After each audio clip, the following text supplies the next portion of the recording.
புகாரியில பதிவு செய்யப்பட்ட ஒரு நபிமொழி. அனஸ் ரலியல்லாஹு அன்ஹு அறிவிக்கிறாங்க, அல்லாஹ்வுடைய தூதர் சொல்றாங்க, ஸலாஃபுன் மன் குன்ன ஃபீஹி வஜத ஹலாவத்தல் ஈமான். அந்த மூன்று தன்மை யாரிடத்தில் இருக்குதோ அவங்க தான் ஈமானுடைய சுவையை சுமைக்க முடியும். ஒன்னு என்ன?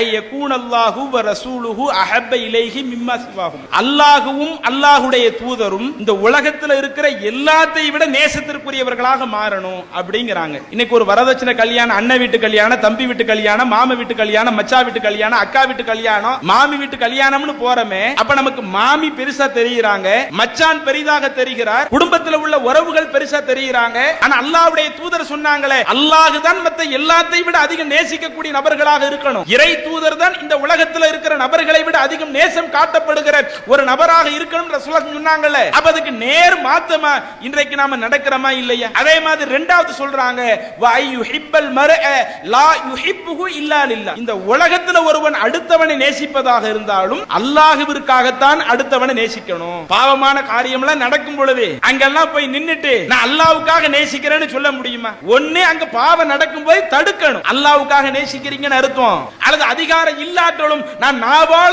எடுத்து சொல்லி அதை தடுப்போம்னு நீங்க போறீங்கன்னு வைங்க, அது அல்லாஹ்வை நேசிக்கிறீங்கன்னு அர்த்தம்.